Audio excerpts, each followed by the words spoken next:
सभी प्यारे साथियों को नमस्कार। साथियों, ये हमारा हरियाणा जीके का प्रैक्टिस सेट 4 है और इस 4 में आज हम काफी अच्छे क्वेश्चंस करने वाले हैं। बहुत ही बढ़िया क्वेश्चंस रहने वाले हैं। वीडियो को आखिरी तक देखते रहिए। जैसे ही मैं क्वेश्चन लेकर आऊंगा आप अपना आंसर जरूर दीजिएगा और हर एक क्वेश्चंस को मैं एक एक करके एनालिसिस करूंगा और बहुत ही डिटेल में आपको समझाने की कोशिश करूंगा। आई होप आपको समझ में भी आएगा और उम्मीद करता हूं आप मेरे साथ लास्ट तक बने रहेंगे। और देखिए, मैं यहाँ पर बहुत ही ऐसे ऐसे क्वेश्चन लाऊंगा जो आपके एग्जाम में पीछे पूछे भी गए हैं और आगे पूछे जाने की संभावना भी है। कुछ क्वेश्चंस जो है नए भी हैं और कुछ क्वेश्चंस जो हैं वो पीछे एग्जाम में पूछे भी गए हैं। तो शुरुआत करते हैं हम। यहाँ पर देखिए, हमारा जो पहला क्वेश्चन है, कुरुक्षेत्र में स्थित स्थानेश्वर मंदिर मुख्य रूप से किस भगवान को समर्पित है?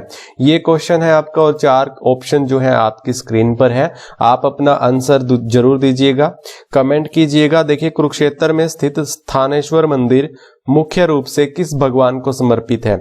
देखिए, इसका जो आंसर होगा वो शिव होगा।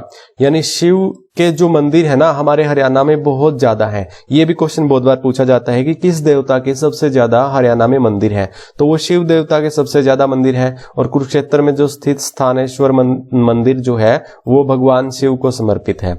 ठीक है, ये क्वेश्चन क्लियर है आपका। आगे मैं बात करता हूं यहाँ पर अगले क्वेश्चन की।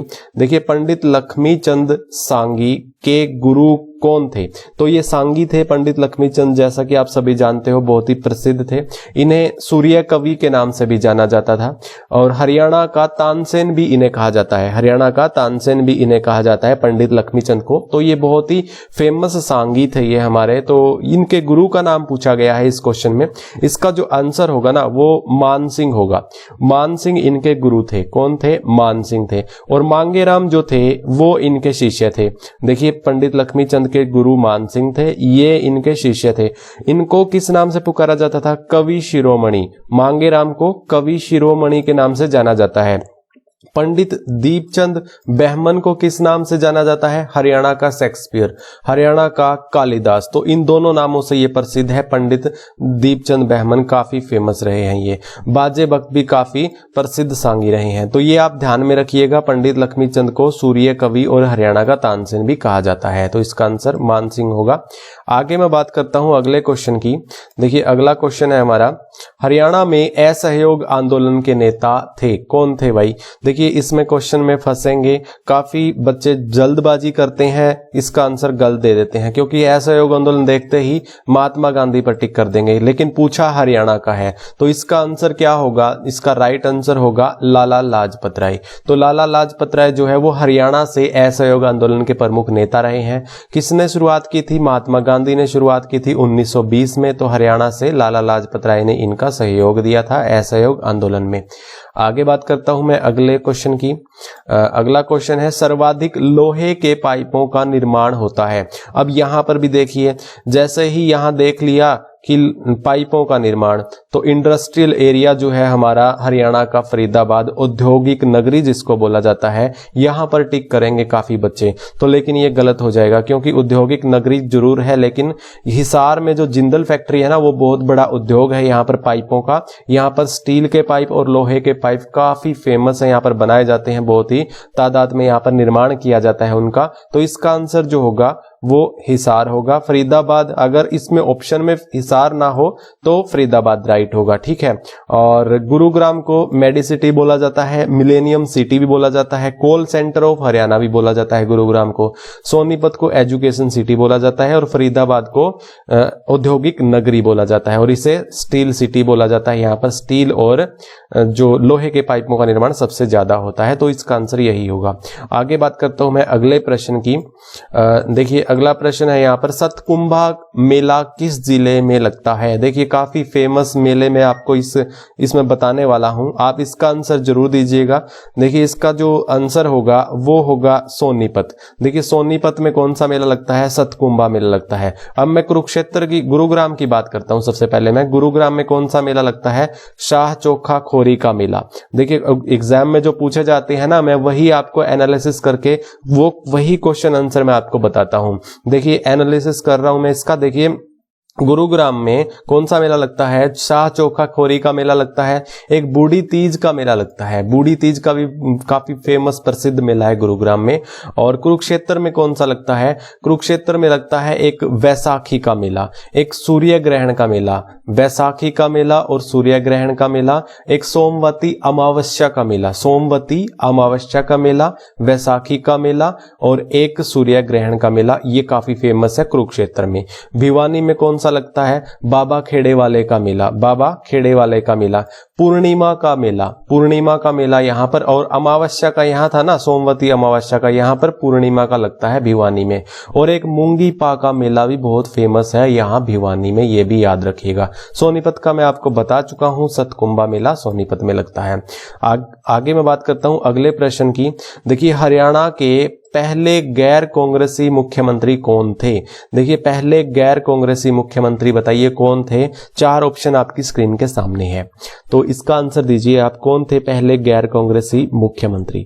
तो इसका जो राइट आंसर होगा वो राव वीरेंद्र सिंह होगा। राव वीरेंद्र सिंह हमारे जो हरियाणा के दूसरे मुख्यमंत्री थे। कौन से थे? दूसरे थे, और दूसरे ही ये विधानसभा अध्यक्ष भी थे, जिनका कार्यकाल बिल्कुल बहुत ही कम समय का रहा था, 16 दिन का रहा था इनका कार्यकाल विधानसभा अध्यक्ष के तौर पर। लेकिन ये दूसरे विधानसभा अध्यक्ष थे और दूसरे ही मुख्यमंत्री भी थे।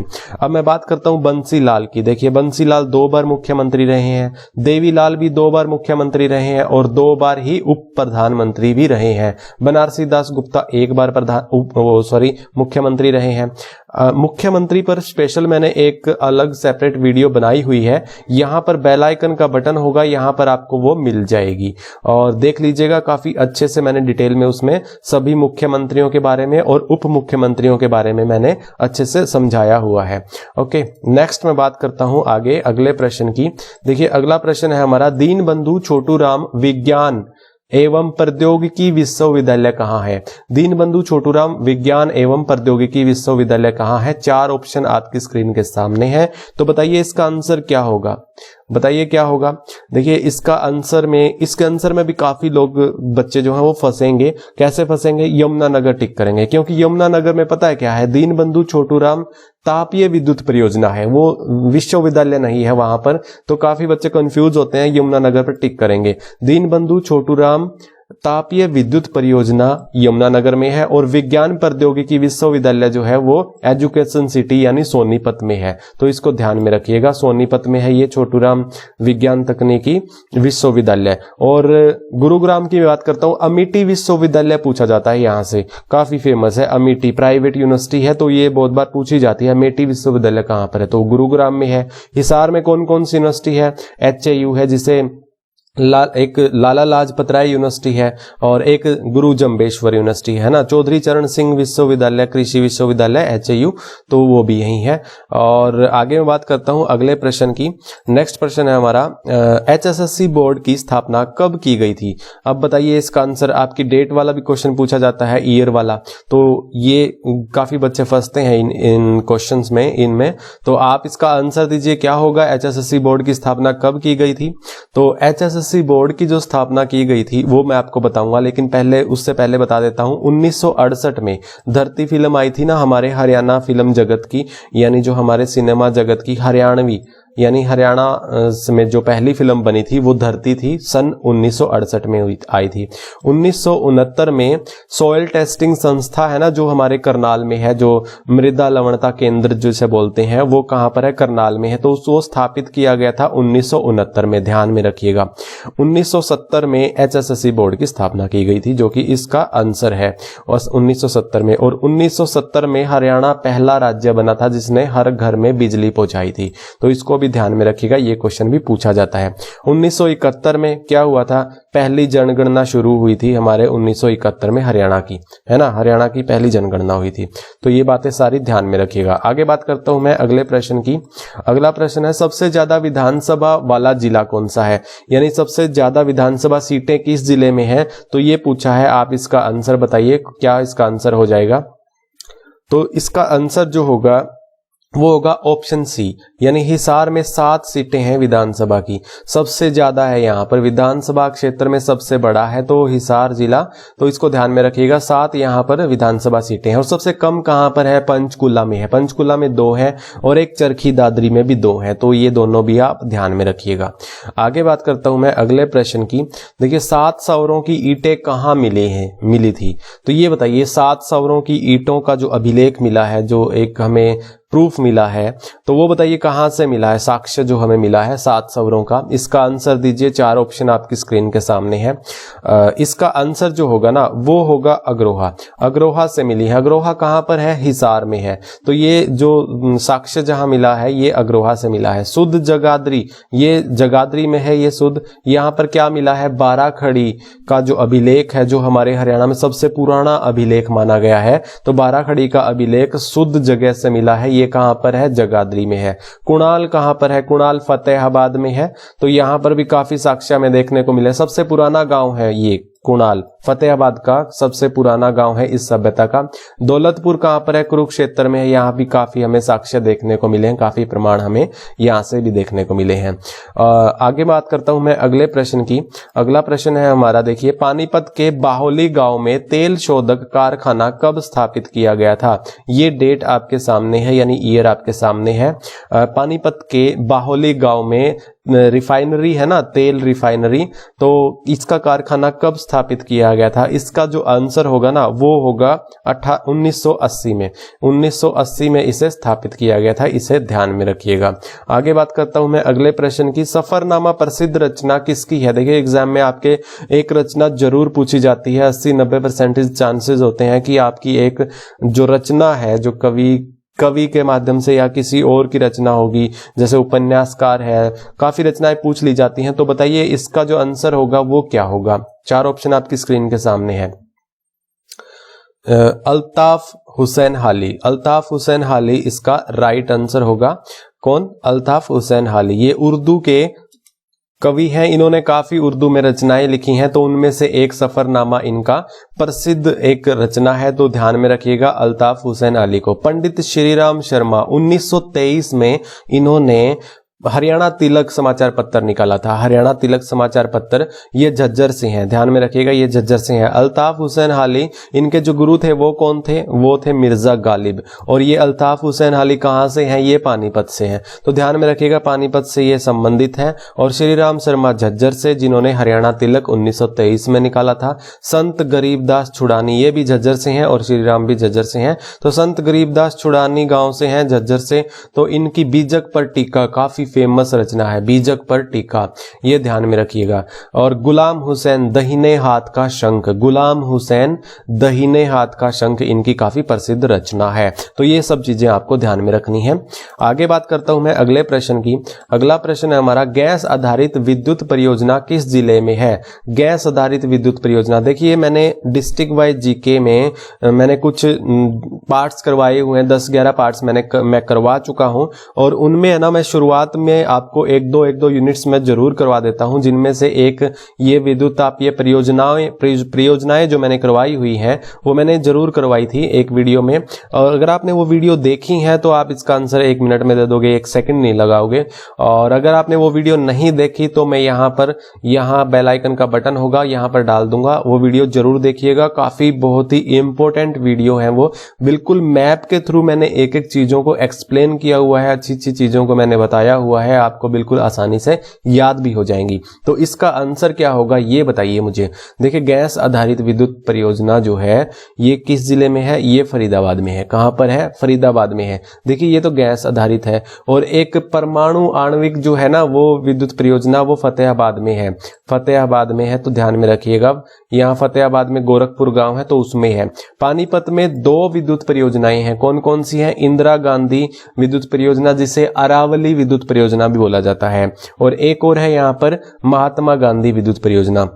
तो इसको भी याद रखिएगा। देखिए यहाँ पर गैस आधारित थी फरीदाबाद में, यहाँ पर फतेहाबाद में परमाणु पर आधारित है, और यहाँ सोनीपत में जल से आधारित एक विद्युत परियोजना है जिस पर ककरोई नामक एक परियोजना स्थापित है। ककरोई नामक, जिस पर कौन सी नदी है, यहाँ पर पश्चिमी यमुना नदी पर, पश्चिमी यमुना नदी पर यह परियोजना है सोनीपत में जल विद्युत परियोजना। तो ध्यान में रखिएगा सोनीपत का भी। आगे बात करता हूं मैं अगले प्रश्न की।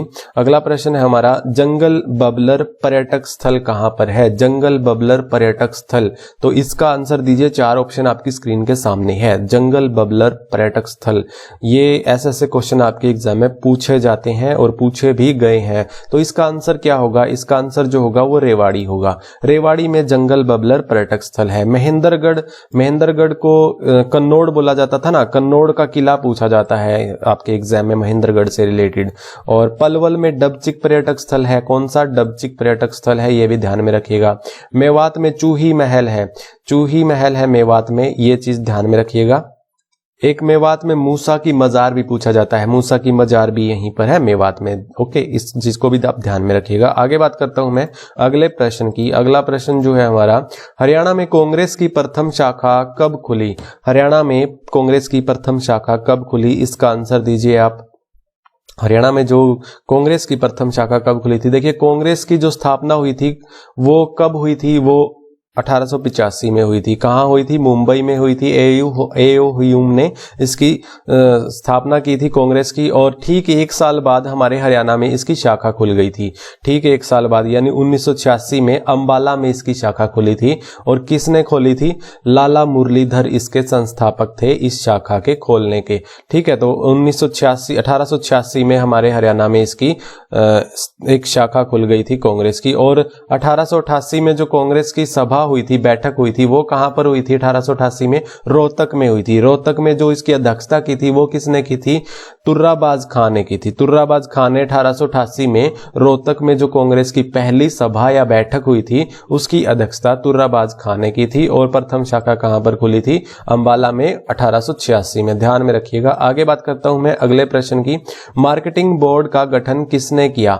मार्केटिंग बोर्ड का गठन किसने किया था? इस क्वेश्चन में फंसोगे आप, बताइए इसका आंसर क्या होगा? मार्केटिंग बोर्ड का गठन किसने किया था? 4 ऑप्शन आपकी स्क्रीन के सामने है, तो जल्दी से बताइए इसका आंसर क्या होगा। देखिए इसका जो आंसर होगा ना, इसका आंसर होगा चौधरी रिचपाल। देखिए अब ये चौधरी रिचपाल कौन है? ये दीनबंधु छोटूराम का असली नाम है, चौधरी रिचपाल। तो छोटूराम को छोटूराम क्यों कहा जाता है? वो 5 भाइयों में बिल्कुल सबसे छोटे थे, तो इसलिए उन्हें छोटूराम कहा जाता था। छोटूराम के और नाम क्या क्या है? दीनबंधु इनको नाम से पुकारा जाता है, और क्या क्या नाम से पुकारा जाता है? रहबरे आजम के नाम से पुकारा जाता है। और भाखड़ा डाम के ये वास्तुकार है ना चौधरी रिचपाल, चौधरी छोटूराम। तो ध्यान में रखिएगा ये चीजें। चौधरी देवीलाल को कौन नहीं जानता, पूर्व मुख्यमंत्री रहे हैं हमारे हरियाणा के, पूर्व उप प्रधानमंत्री भी रहे हैं। पंडित नेकीराम शर्मा ने 1923 में संदेश पत्रिका निकाली थी, 1930 में संदेश पत्रिका निकाली थी। मुरलीधर मैंने बताया था ना अभी आपको, 1886 में जो प्रथम शाखा खोली थी अंबाला में, वो इन्हीं ने खोली थी, लाला मुरलीधर ने। तो इनको क्या पुकारा जाता है? Grand old man of Punjab. Grand old man of Punjab Lala Murlidhar को बोला जाता है। और एक केसरे हिंद इन्हें बोला जाता है। तो ध्यान में रखिएगा ये सब चीजें। आगे बात करता हूं मैं अगले प्रश्न की। अगला प्रश्न है हमारा, मारकंडा की सहायक नदी कौन सी है? मारकंडा की सहायक नदी पूछा है, तो आप इसका आंसर दीजिए। क्या इसका राइट आंसर होगा? मारकंडा की सहायक नदी कौन सी है? देखिए मारकंडा की जो सहायक नदी है वो टांगरी नदी है। कौन सी है? टांगरी नदी है। ध्यान में रखिएगा। टांगरी नदी का उद्गम स्थल है ना, वो हमारे हरियाणा से है। हरियाणा से कौन सी जगह से है? मोरनी की पहाड़ियों से। मोरनी की पहाड़ियों से इसका उद्गम स्थल है टांगरी का। तो घग्गर नदी कहां से निकलती है? घग्गर नदी शिवालिकी की पहाड़ियों से निकलती है, डगशई नामक जगह से निकलती है, शिवालिकी की पहाड़ियों से। और सिरमौर जिला है हिमाचल प्रदेश का, तो वहां से इसका उद्गम स्थल है। सरस्वती भी शिवालिकी की पहाड़ियों से है, आदि बद्री नामक जगह से ये इसका उद्गम स्थल है। तो इसको भी ध्यान में रखिएगा। थापना नदी जो हरियाणा की सबसे छोटी नदी है, तो इसको भी आप ध्यान में रखिएगा। और मारकंडा नदी भी शिवालिकी की पहाड़ियों से ही इसका उद्गम स्थल है, तो इसको भी आप ध्यान में रखिएगा। तो इसका आंसर टांगरी होगा। आगे बात करता हूं मैं अगले प्रश्न की। केंद्रीय मृदा लवणता शोध संस्थान की स्थापना कब हुई थी? इसका आंसर मैंने आपको पीछे क्वेश्चन में बताया भी था, तो इसका आंसर क्या होगा? इसका आंसर जो होगा वो 1959 होगा, 1969 होगा। तो राइट आंसर क्या होगा? 1969। 1955 में राष्ट्रीय डेयरी संस्थान की स्थापना हुई थी। राष्ट्रीय डेयरी संस्थान की स्थापना करनाल में कहां पर हुई थी? करनाल में हुई थी 1955 में, और ये भी कहां पर है? करनाल में है। तो इन दोनों को भी आप ध्यान में रखिएगा। आगे बात करता हूं मैं अगले प्रश्न की। अगला प्रश्न है हमारा, देखिए, फ्रोजन टीयर शहीद स्मारक संग्रहालय किस जिले में है? फ्रोजन टीयर शहीदी स्मारक कहां पर है? इसका आंसर दीजिए। 4 ऑप्शन आपकी स्क्रीन के सामने है। इसका आंसर क्या होगा? 4 ऑप्शन आपकी स्क्रीन के सामने है। तो फ्रोजन टीयर स्मारक जो है वो अंबाला में है। कहां पर है? अंबाला में है। इसका राइट आंसर क्या होगा? अंबाला होगा। आगे बात करता हूं मैं अगले प्रश्न की। लखनौर साहिब गुरुद्वारा कहां पर है? लखनौर साहिब गुरुद्वारा पूछा है, तो ये कहां पर होगा? तो इसका राइट आंसर दीजिए। 4 ऑप्शन आपकी स्क्रीन के सामने है। लखनौर साहिब गुरुद्वारा कहां है? तो लखनौर साहिब गुरुद्वारा कहां पर है? ये अंबाला में ही है। कहां पर है? अंबाला में है। और मैं एक बात और बताता हूं, लखनौर साहिब जो है ना वो गुरु गोविंद सिंह का नानका है। गुरु गोविंद सिंह का नानका है। इसको लखनौती भी बोला जाता है, लखनौर साहिब को। और रोहतक में कौन सा है? लाखन माजरा है। लाखन माजरा गुरुद्वारा, ध्यान में रखिएगा, लाखन माजरा। यहाँ पर गुरु तेग बहादुर सिंह जो अपनी शहादत देने जा रहे थे, तो यहाँ पर 13 दिन रुके थे रोहतक लाखन माजरा में। तो लाखन माजरा गुरुद्वारा कहां पर है? रोहतक में है। और लखनौर साहिब कहां पर है? अंबाला में है। जींद में कौन सा है? धमतान साहिब गुरुद्वारा, काफी फेमस धमतान साहिब का मेला भी यहां पर लगता है। तो धमतान साहिब गुरुद्वारा कहां पर है? जींद में है। कैथल में कौन सा है? नीम साहिब गुरुद्वारा। कौन सा? नीम साहिब गुरुद्वारा कैथल में है। और एक टोपियों वाला गुरुद्वारा भी कैथल में है। ठीक है, तो ये 4-5 गुरुद्वारे आप ध्यान में रखिएगा। आगे बात करता हूं मैं अगले प्रश्न की। 2011 के अनुसार हरियाणा की जनसंख्या है, तो बताइए 2011 के अनुसार हरियाणा की जनसंख्या कितनी रही है? ये क्वेश्चन आपके HSSC एग्जाम में पूछा गया है और आगे भी इसको रिपीट हो सकता है। तो बताइए इसका आंसर क्या होगा? इसका आंसर क्या होगा? तो इसका आंसर होगा ऑप्शन सी।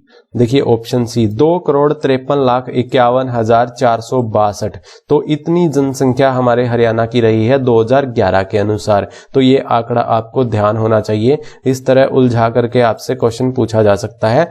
और अगले प्रश्न की बात करता हूं मैं। व्हाइट पैलेस कहां है? व्हाइट पैलेस बताइए कहां पर है? इसका आंसर क्या होगा? व्हाइट पैलेस, व्हाइट पैलेस बताइए कहां पर है? इसका ऑप्शन 4 ऑप्शन आपकी स्क्रीन के सामने है। इसका जो आंसर होगा वो होगा इसका पटौदी। पटौदी में क्या है? व्हाइट पैलेस है। तो हांसी में क्या है? हांसी में जॉर्ज थॉमस की राजधानी रही है हांसी। यहाँ पर जॉर्ज थॉमस ने तलवार बनाने की फैक्ट्री को भी स्थापित किया था, और यहाँ पर बंदूक बनाने का कारखाना भी यहाँ पर जॉर्ज थॉमस का भी था। तो ध्यान में रखिएगा। चंडीगढ़ आप जानते हो केंद्र शासित प्रदेश है, और साथ में हरियाणा की ये राजधानी भी है, और पंजाब की भी। और पंचकुला में मनसा देवी मंदिर है, काफी फेमस है यहाँ पर मनसा देवी मंदिर पंचकुला में। आगे बात करता हूं मैं अगले प्रश्न की। अगला प्रश्न है हमारा, हरियाणा पर्यटक दिवस कब मनाया जाता है? हरियाणा पर्यटक दिवस बताइए कब मनाया जाता है? इसका राइट आंसर क्या होगा? हरियाणा पर्यटक दिवस, 4 ऑप्शन आपकी स्क्रीन के सामने हैं। हरियाणा पर्यटक दिवस मनाया जाता है, वो मनाया जाता है 1 सितंबर को, यानी 1 सितंबर को हरियाणा पर्यटक दिवस मनाया जाता है। और 23 सितंबर को शहीदी दिवस मनाया जाता है, हरियाणा शहीदी दिवस। 23 सितंबर को हरियाणा शहीदी दिवस और 1 सितंबर को हरियाणा पर्यटक दिवस मनाया जाता है। आगे मैं अगले प्रश्न की बात करता हूं। राज्य में शीत ऋतु औसतन मान रहता है? शीत ऋतु में भाई सर्दी में अपना मौसम रहता है हरियाणा में, वो कितने डिग्री सेल्सियस रहता है? इसका आंसर बताइए। औसतन पूछा है आपसे, तो इसका जो सही उत्तर होगा वो सी होगा, ऑप्शन यानी सी, 12 डिग्री सेल्सियस औसतन मान रहता है। और गर्मियों में औसतन मान कितना रहता है? 36 डिग्री सेल्सियस रहता है तो औसतन मान। और अगर सर्दियों का पूछा जाए तो 12 डिग्री सेल्सियस रहता है। सबसे ज्यादा गर्मी किस जिले में पड़ती है? हिसार में पड़ती है, और सबसे ज्यादा सर्दी भी हिसार में ही पड़ती है। और शुष्क जिला कौन सा है हमारे हरियाणा का? वो महेंद्रगढ़ है, बिल्कुल राजस्थान के टच में है, तीनों ओर से घेरे हुए है। तो आगे मैं बात करता हूं अगले प्रश्न की। देखिए अगला प्रश्न है यहाँ पर, ऑपरेशन दुर्गा की शुरुआत कब हुई थी। देखिए ऑपरेशन दुर्गा का पूछा गया है, डेट आपके लिए एग्जैक्ट पूछी जाती है आजकल क्वेश्चन में, मैंने इसमें डाला है। तो आप बताइए इसका आंसर क्या होगा। ऑपरेशन दुर्गा जो महिलाओं और लड़कियों की सुरक्षा के लिए ऑपरेशन दुर्गा की शुरुआत हुई थी वो कब हुई थी। इसमें एक स्पेशल रैपिड फोर्स का भी गठन किया गया था ऑपरेशन दुर्गा में। तो बताइए इसकी शुरुआत कब हुई थी। 4 ऑप्शन आपकी स्क्रीन के सामने है। इसका आंसर जो होगा वो होगा बी, 13 अप्रैल 2017 को। 13 अप्रैल 2017 को ऑपरेशन दुर्गा की शुरुआत हुई थी। इसका आंसर राइट होगा 13 अप्रैल 2017, ध्यान में रखिएगा। आगे बात करता हूं मैं अगले प्रश्न की, हरियाणा का शिल्पी किसे कहा जाता है। तो बताइए हरियाणा का शिल्पी किसे कहा जाता है। 4 ऑप्शन आपकी स्क्रीन के सामने है, इसका आंसर दीजिए। हरियाणा का शिल्पी किसे कहा जाता है। फिर मैं आपको इसमें 5-6 क्वेश्चन आपको करवाता हूं, आप इसका आंसर दीजिए। देखिए हरियाणा का शिल्पी जो है वो बंसीलाल को कहा जाता है। किसे कहा जाता है। चौधरी बंसीलाल को।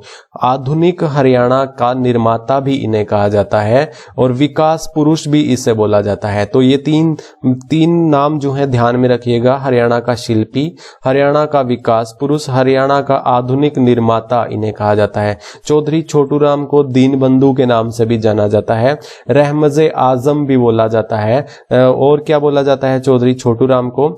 भाखड़ा डैम के ये वास्तुकार रहे हैं, भाखड़ा डैम के वास्तुकार रहे हैं। मार्केटिंग बोर्ड का मैंने आपको बताया था ना, पीछे आपका क्वेश्चन आया था, मार्केटिंग बोर्ड की इन्होंने स्थापना की थी। इसका असली नाम चौधरी रिचपाल है। मार्केटिंग बोर्ड की स्थापना कब हुई थी। 1938 में इन्होंने की थी। और चौधरी भजनलाल, चौधरी भजनलाल को किस नाम से पुकारा जाता है। चौधरी भजनलाल को हरियाणा का चाणक्य बोला जाता है, राजनीति का चाणक्य, सॉरी राजनीति का चाणक्य है ना, ध्यान में रखिएगा। चौधरी देवीलाल के भी काफी सारे नाम है। तो ताऊ इन्हें बोला जाता है, जननायक इन्हें बोला जाता है, शेरे हरियाणा इन्हें बोला जाता है। और मैं छोटूराम का एक नाम और भूल गया, किसानों का मसीहा, किसानों का मसीहा भी इन्हें बोला जाता है। शेरे हरियाणा देवीलाल को, जननायक इन्हें, किंग मेकर देवीलाल को। तो ये सब चीजें आपको ध्यान में रखनी है, आपके एग्जाम के लिए काफी इंपॉर्टेंट है।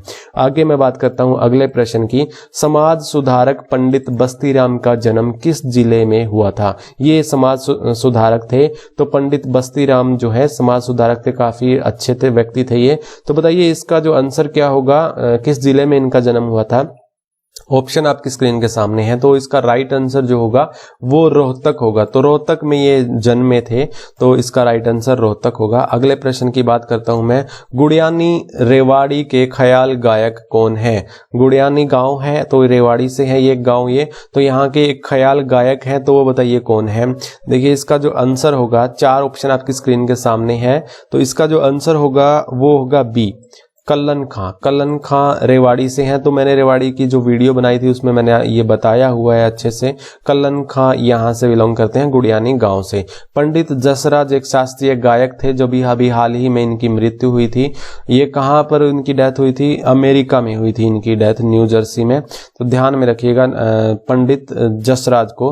तो ये कहाँ से थे, ये हिसार से थे, इनका जन्म हिसार से था। ठीक है, अगले प्रश्न की बात करता हूं मैं यहाँ पर। अगला प्रश्न है हमारा, महमूद गजनवी ने थानेसर पर कब आक्रमण किया। महमूद गजनवी ने जो आक्रमण किया था भारत पर, वो 17 बार किया था। कब से कब तक किया था, 1001 ईस्वी से लेकर के 1027 ईस्वी तक, 1001 ईस्वी से लेकर के 1027 ईस्वी तक महमूद गजनवी ने 17 बार आक्रमण किया था थानेसर पर। हरियाणा के थानेसर पर कब आक्रमण किया था।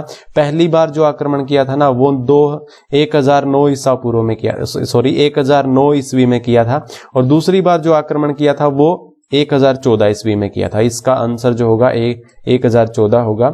इसने 17 बार आक्रमण किया था, तो ध्यान में रखिएगा। इसने फिर 1014 में चक्कर स्वामी की मूर्ति को भी तोड़ा था, चक्कर स्वामी मूर्ति को तोड़ा था इसने। तो काफी सारा धन ये लूट कर ले गया था यहाँ से, हरियाणा से। आगे बात करता हूं मैं, सुषमा स्वराज का संबंध किस जिले से है। इसका राइट आंसर क्या होगा, 4 ऑप्शन आपकी स्क्रीन के सामने है। सुषमा स्वराज का संबंध किस जिले से है, तो बताइए इसका आंसर क्या होगा। सुषमा स्वराज का संबंध जो है वो होगा अंबाला से। तो इसका राइट आंसर क्या होगा? अंबाला होगा। और कौन कौन यहाँ से काफी फेमस व्यक्ति हैं यहाँ पर? देखिए जूही चावला जो कि अभिनेत्री हैं, यहाँ से बिलोंग करती हैं जूही चावला। और एक गजल गायिका जोहराबाई गजल गायिका, वो भी अंबाला से है। ओमपुरी भी कहाँ से है? अंबाला से है। अभिनेत्री परिणीति चोपड़ा भी यहीं से है, अंबाला से। तो इतने सारे जो अभिनेता जो चेहरे हमें देखने को मिले हैं सब के सब अंबाला से हैं। सुषमा स्वराज भी अंबाला से है, इसका राइट आंसर होगा।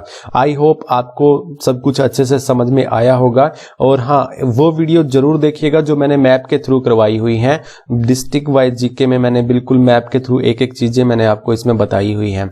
यहाँ पर आपको मिल जाएगी वो वीडियो, प्लेलिस्ट में भी आप जाकर देख सकते हो उन्हें। और वीडियो अच्छी लगे तो लाइक जरूर कीजिएगा, और जिसने हमारे चैनल को अभी तक सब्सक्राइब नहीं किया है वो सब्सक्राइब जरूर कीजिएगा। फिर हम अगले पार्ट में जरूर मिलेंगे प्रैक्टिस सेट 5 के साथ। ये 4 था। तब तक के लिए जय हिंद, जय भारत।